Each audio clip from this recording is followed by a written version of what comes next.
देखिए इसके अंदर थोड़ी सी मैं जो बिलाल बात कर रहे थे पहले उस पर कमेंट करना चाहूंगा। ये जो इस वक्त कोविड लिंक डेटा है हमारे पास, हमारी जो इन्होंने एसएमई की बात की, जो स्टिमुलस पैकेज था वो सिर्फ ऐसे इदारों के लिए था जो बैंकिंग चैनल्स में थे, वो 5% है। जो 90% हमारी एंटरप्राइज है, जो दुकानें हैं, रिटेल शॉप्स हैं, रेस्टोरेंट्स हैं, वो सब इनफॉर्मल सेक्टर में है।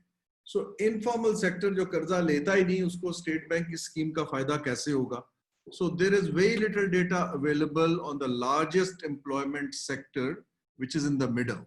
So हमारा focus listed companies, corporate elite का data तो हमारे पास है, BISP के थ्रू गरीब का भी हमारे पास है, लेकिन जो दरमियान में हमारे 50-60 मिलियन लोग हैं जो कि सर्विसेज सेक्टर में हैं, छोटी कंपनियों में है, उसका डेटा हमारे पास बहुत लिमिटेड है और एक्सेस भी नहीं है।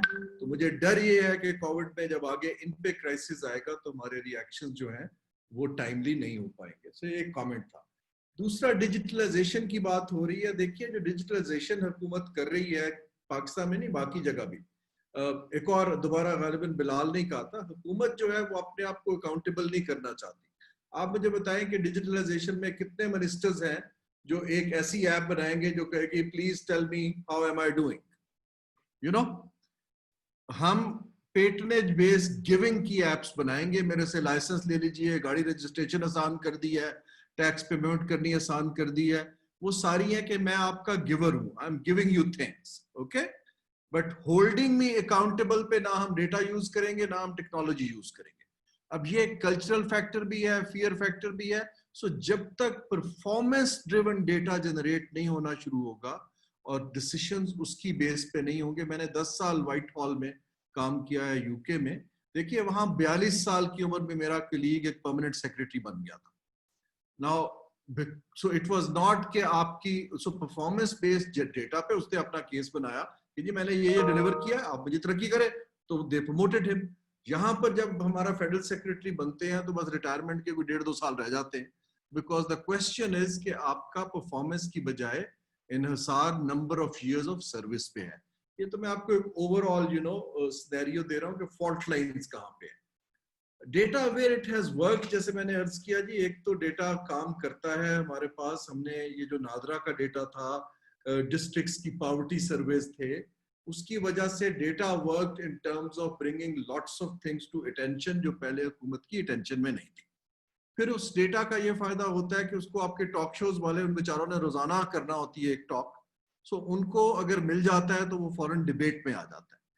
जहां अभी पाकिस्तान में फेलियर हो रहा है, जो मुझे समझ नहीं आ रही कि अभी तक हेल्थ का डेटा, स्किल्स का डेटा, जॉब्स का डेटा डिबेट में क्यों नहीं आ पा रहा है। क्योंकि हमारा बजट हमारे सर पे खड़ा है, अब हमें कोई तो ट्रेड ऑफ करना है। अब पैसा बाहर से भी नहीं आएगा, कर्जा भी नहीं ले सकते, मजीद टैक्स भी नहीं लगा सकते। We have to let go something अगर हमने अपनी हेल्थ की इंटरवेंशन को तगड़ा करना है। मुझे डर ये लग रहा है कि हेल्थ की इंटरवेंशन को तगड़ा करने के लिए हम एजुकेशन से ट्रेड ऑफ कर लेंगे। So these are the dangers of reactive decision making, क्योंकि इसमें day to day reactive decision making हो रही है। जो बड़े फोरम है तो इसका हल इस तरह होता है, जो कि हमारे जिन मुल्कों ने ये काम किया है, एक तो हुकूमत सब कुछ नहीं कर सकती, वी गॉट टू अंडरस्टैंड। ये जो डेटा सेट्स हैं, अभी हमारे पास एक बहुत बड़ा रिसोर्स आ गया है, हमारे पास प्राइवेट यूनिवर्सिटीज अच्छे लेवल की खासी आ गई। ये जो हर हुकूमत का एक प्लानिंग का डिपार्टमेंट है, फ्रैंकली स्पीकिंग मेरे हिसाब से तो प्लानिंग कमीशन को बंद कर देना चाहिए। बट ये हमें, क्योंकि दुनिया में सेंट्रलाइज प्लानिंग तब होती थी कि रशिया का मॉडल है चला आ रहा है या चीन का है, हमारे जैसे मुल्कों के अंदर ये प्लानिंग का फंक्शन जो है ये डिवॉल्व करने की जरूरत है और हमें पार्टनरशिप्स करनी चाहिए।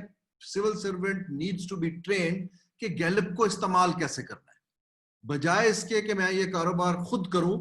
और ये इतना खुफिया है, एक तो ब्यूरोक्रेसी के 2 ट्रेड्स होते हैं, वो ऐसा डेटा जनरेट करेंगे जहां पे वो बजट मैक्सिमाइज कर सकेंगे, वो ऐसा डेटा जनरेट करेंगे जहां पर वो बेसिकली पॉलिटिशियन को नाराज नहीं करना चाहते। So unless and until you take those functions out और इंडिपेंडेंट क्रेडिबल रिसोर्सेज आना शुरू हो पब्लिक डोमेन में, सो एक तो पार्टनरशिप का मॉडल है। जिसके अंदर जैसे लम्स के साथ, गैलप्स के साथ, दूसरों के साथ हुकूमत के डिपार्टमेंट्स को पार्टनरशिप करने की जरूरत है कि ये 5 पॉलिसीज बनानी है, इसकी रिसर्च और डेटा सपोर्ट आप हमें दीजिए और उसको इस्तेमाल करने की इस्तात हम बढ़ाते हैं। देखिए ना, वो जो रिपोर्ट्स हैं, अगर आप देखिए, मैं अगेन डोनर की बात कर रहा हूँ, I am not anti donor, मैंने 18 साल काम किया है इन इदारों में, but I am trying to say कि हम लोकल चीज को समझे बगैर, मैं आपको शर्तिया कहता हूँ, मसलन अभी मैं यूएनडीपी के जो एडमिनिस्ट्रेटर हैं, ग्लोबल हेड आकिम, मैं उनके साथ कतर फोरम पे, दोहा फोरम में पैनल स्पीकर था। उन्होंने अपना ये जो एसडीजीज हैं उनके, सोशल डेवलपमेंट गोल्स हैं, उसके ऊपर खासी लंबी बात। मैंने उनसे कहा कि मैं पाकिस्तान की कैबिनेट का 1 साल हिस्सा रहा हूं, मैं आपको गारंटी से कहता हूं कि अगर 6 वजीर एसडीजी का मतलब बता दें, what does it stand for, तो मैं आपका बिल्कुल मोतरफ हो जाऊंगा कि आपकी बहुत बड़ी एक इंटरवेंशन है। ये जो रिपोर्ट्स कंसल्टेंट्स की आती हैं, अंग्रेजी में होती हैं, खूबसूरत होती हैं, वो इंटरनल यूज में रह जाती हैं, वो कभी भी उनको समराइज करके एंगेज नहीं किया जाता पीपल हु मैटर, और वो जो सीक्रेसी होती है ब्यूरोक्रेसी की, वो उसको ऊपर जाने भी नहीं देगी। ना ये चीज तोड़ने के लिए हमें यंगर पॉलिटिशियंस में इन्वेस्टमेंट करने की जरूरत है, ताकि अगले 4-5 साल में जब वो मेन स्ट्रीम में आए तो उनको इसकी अहमियत की समझ हो, वो पार्टनरशिप के मॉडल समझ पाए और आगे कर सकें काम। हमारे पास इस वक्त टेक्नोलॉजी के ऊपर डेटा बेतहाशा है, लेकिन उस डेटा को टाइमली मैनर पे प्रायोरिटाइज तरीके से इस्तेमाल करने के चैनल्स डेवलप करने की जरूरत है। अदरवाइज होता यही है कि जो बहुत मेजर डिसीजंस हैं, वो शायद कोई बंदा 6 टॉक शो सुन के आएगा और अपना एक माइंड इन्फ्लुएंस हो जाएगा और उसके मुताबिक कर लेगा। That is a very dangerous thing. This is where I will close.